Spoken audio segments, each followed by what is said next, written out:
But I posted a thing online. I was like, oh, I'm just about to jump on this plane. People commenting like, oh, I hope it crashes and you die and stuff. Hi, I'm James Tindale and I'm here talking about mental health for It's Gone Viral. So we're here to talk about mental health. Yeah. Tell me about 14-year-old James. Yeah.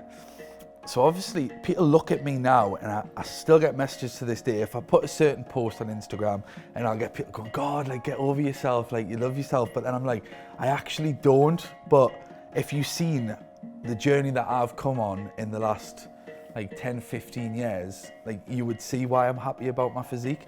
So when I was at school, like I was always like a chubby kid and I was always like a big lad. If anyone was going to call us anything, it would be fat or something like that. And I hated it. I remember like sometimes I would go home from school and I would just cry about it and I'd just be like, I just really, really want to do something about how I look and my appearance. And then I started going to the gym and started losing weight and looking better. And because I was looking better, I was feeling better. I got much more confident. Brilliant. And I asked you about your 40 because based on when we were chatting, Yeah. it felt like that was kind of a pivotal point at such a young age of you really wanting to change the way that you look and felt. I think when you're young as well, I wanted to get more attention from girls and stuff as well. And I felt like at the time I wasn't getting much attention. And I felt like, why doesn't anyone want to speak to me? Like, what am I doing wrong here? And then obviously once I started feeling better in myself, more confident, I was more outgoing, I could speak to more people. So it done more for us than just physical appearance. Before we move on to kind of your journey, I'd Yeah. be really interested, if somebody's watching this and they're of a similar age to where you were and they're not happy with how they look and how they feel, what advice would you give to them? Especially at the minute, for any advice I would give to people would just be, the internet's free now, there's so much good advice you can get on there. Whether it be about your diet, training, anything like that, just to enjoy it really. Don't overstress it, and yeah, you can get whatever you want in life if you apply yourself to it and you go for it. Obviously, you've done Geordie Shore. Talk to us about how that kind of being rocketed into fame impacted you in how you felt about yourself. Yeah. I was a really confident guy, I was outgoing, I was always like out and about. And then when Geordie Shore was looking for people, they obviously liked me, they thought I'd be perfect for the show. I went on it. Didn't expect for now to be 10 years down the line, still doing TV. At the time, I don't even think I thought in my head or processed that it was going to be on TV and people were going to watch it. And I remember as soon as it was filmed and as soon as the first episode went on TV, the next day, my life was just completely flipped around. I could never have prepared for that if I even tried. Every other person you walked past was going, oh my God, it's Geordie Shore, it's Geordie Shore. For a while, I absolutely loved it. I was like, this is amazing, this is amazing.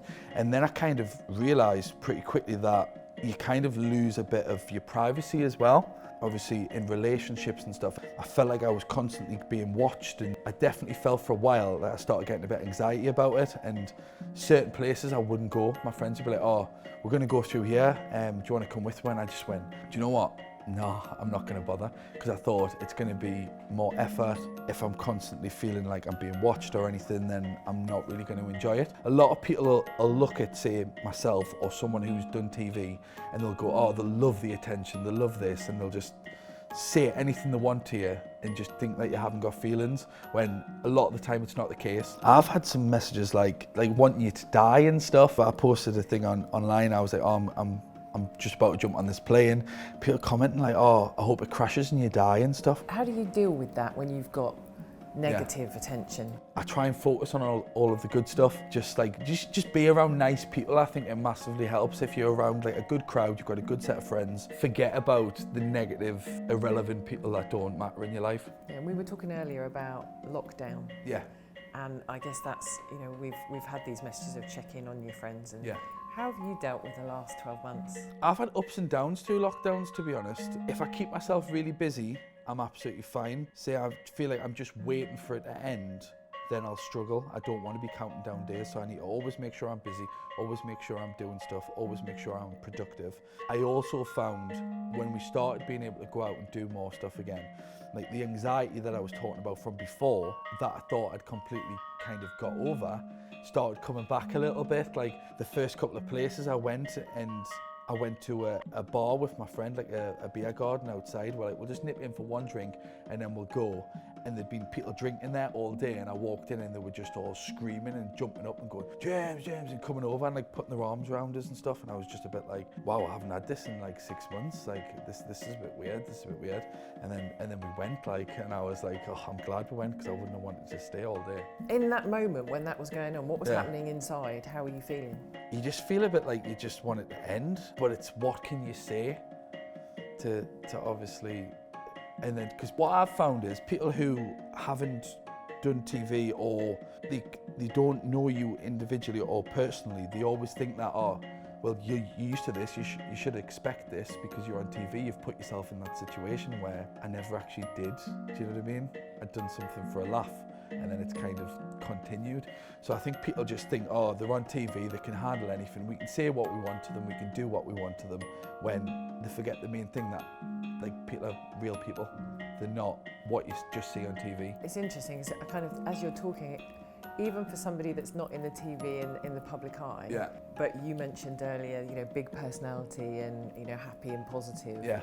I guess we all know lots of people that fit that bill, but necessarily behind the scenes can have those feelings of anxiety. Definitely. I think sometimes some people's coping mechanism is to be loud and be happy and put on a bit of a show, but then obviously behind closed doors they might go home and they might sit down by themselves and like be a bit depressed or feel a bit sad. So it is always good to make sure you check in on your friends, even if you think that they are all right. Yeah, and would you say that that's something that at the beginning you were like that, kind of outgoing? Yeah. I feel like in TV you sometimes have two modes. Like you're mentally prepared, and as soon as you're going to do something, you switch it on and you go. But sometimes if you are just by yourself, alone, if you're just a bit like, well, what's next really? I've had that a few times there, where I've been a bit like, right, if you used to go on 100 mile an hour, when you stop, it's a bit like, oh, what's going on? You don't really know what to do with yourself. Just a bit sad, really.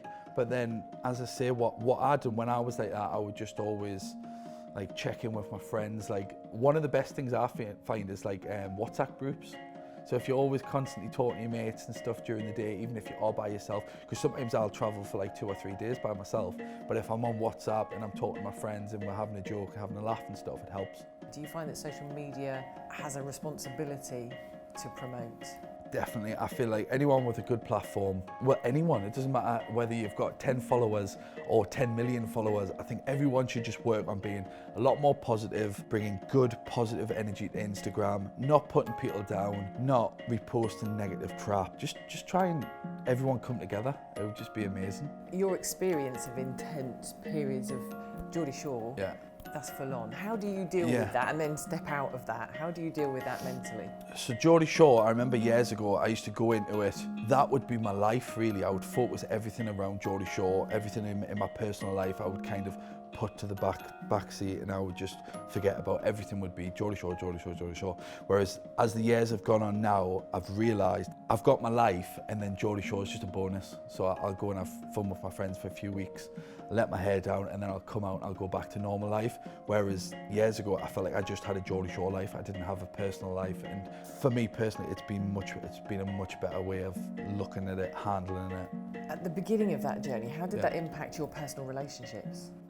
When I first started Geordie Shore, there was just no, like, I was enjoying myself as well though. So I just thought, and I was getting a lot of attention, I thought, right, I'm not going to have a relationship. But then I did feel like I got to a point where I was like, I can't really have a relationship. I thought, if I want to keep doing Geordie Shore, I can't have a relationship. And then I got to the point where I chose having a relationship over that. And that was great. Do you know what I mean? That was great. But now that didn't work out. Now I'm back on Geordie Shore. But as I say, I'm not complaining because I've needed a bit of time to myself. So, what advice would you give someone who might be watching this now, who's in quite a dark place and feeling like they don't have anyone to talk to? What advice would you give? My advice for anyone who feels like they're at the lowest, they haven't got anyone to speak to, they haven't got obviously people around them, it's always going to get better. Like it's going to get better. Better days are coming. Obviously, always try and surround yourself with good people, nice people, people who have a good effect on your mood. Get yourself active, get yourself out for walks, start sports, go to the gym, anything like that, and just do things that you enjoy doing. If you've been affected by anything that you've heard in this series, there are people that you can talk to. See the top comment for the relevant organisations that you can reach out to.